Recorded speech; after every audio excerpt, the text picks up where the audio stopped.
बिल्कुल भी नहीं करते। You know, we do have our own principles and we do follow those, and it is not dependent on, yes we do welcome आपकी sports जो है, moral support है, आपका फीडबैक है, लेकिन ये डिपेंडेंट नहीं है हम इसके ऊपर।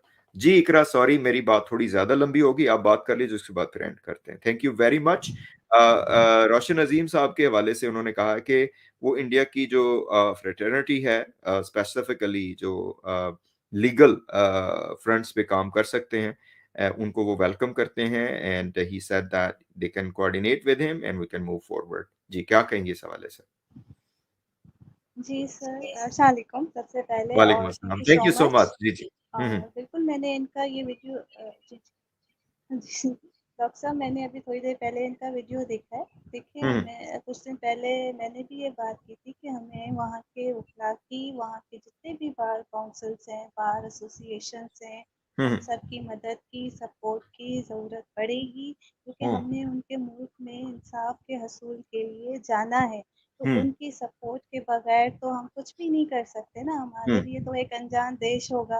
तो जी बिल्कुल। उस अनजान देश में हम कुछ अपनों को ढूंढ रहे हैं, बस यही उनकी कोशिश है, जिसमें उसने कहा कि उन्होंने कहा कि कोई भी आगे आना चाहे तो हम उस चीज़ को वेलकम करेंगे, और हम यस। उस चीज़ को थॉरली स्टडी भी करेंगे कि ये हमारे किस बेनिफिट में ये चीज़ आ सकती है, या फिर अल्लाह ना करे ऐसा ना हो कि हमारा कोई वीक पॉइंट वो बन जाए, तो यकीनन वो कॉम्पिटेंट अथॉरिटी हैं, हम्म उनके उनके हवाले ये सारी चीज़ें करनी चाहिए।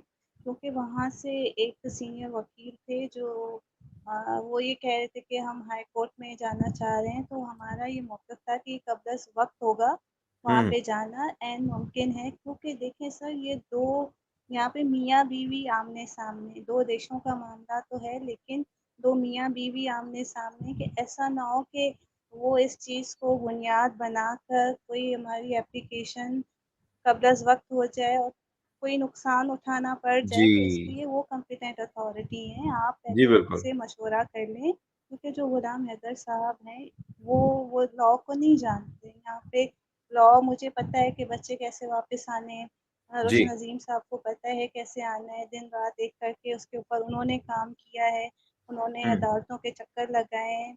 हम्म। हर अदालत के उन्होंने चक्कर लगाए रोशन अज़ीम साहब ने। और जी आपको, और जो ये बात की गई कि यूट्यूब चैनल चलाने के लिए कर रहे हैं, मुझे हँसी आई थी। सर, उनके पास खुद का इतना पैसा है, उनको यूट्यूब की ज़रूरत ही नहीं है, क्योंकि इस ऐसे। तरह के जो वकला होते हैं ना सर, वो उनकी जो फ़ीस होती है ना, वो 2 ढाई लाख रुपए से कम की तो वो होती नहीं है ना, उसमें भी वो बिल्कुल फिर ऐसे। उनके जूनियर जाते हैं पेशी में। हम्म ये बड़ा उनका नाम है, तो समझ से वो बाहर था। हम्म एनीवे सर, देखिए, इनकी अटेंशन डाइवर्ट करने वाली बात हो गई, उनको दूसरे मसलों में उलझाने वाली बात हो गई। यहाँ पे हम्म इनको इंडिया में जाने के लिए बहुत सारी तैयारी करनी है, बहुत सारा होमवर्क करना है, बहुत सारी रिसर्च है, उसके ऊपर वर्क वर्क करना है। और हम्म ताकि देखें सर, क्योंकि यहाँ पे जो इंडिया 4 टेरिटरीज़ ऐसे थे जो हम हमारे काम आ सकते थे, हम्म। उनका सिग्नेचरी नहीं है। जी बिल्कुल। अब मुझे बताएँ, हमने बीच का रास्ता तो निकालना है, उसके लिए हमने काम करना है, तो उनको फ़ोकस लेके काम करने दिया जाए। उसके बाद फिर देखें, उनसे मैंने भी यही कहा है कि सर, अगर वो डिलीवर नहीं कर पाएँगे, तो फिर हमारे पास भी आइन का आर्टिकल 19 है, फ्रीडम ऑफ एक्सप्रेशन है। फिर हम जी भी खुल के उनके खिलाफ एहतजाज करेंगे कि ये डिलीवर नहीं कर सकें, जो वादे उन्होंने किए जी उसके ऊपर वो वर्क नहीं कर सके हैं। जी तो जी ये फिर पीका भी हमें कुछ नहीं करेगा, लेकिन जी।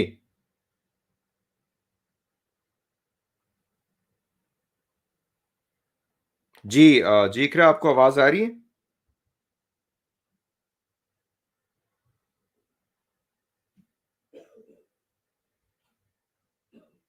जी, मेरे ख्याल इकरा का इंटरनेट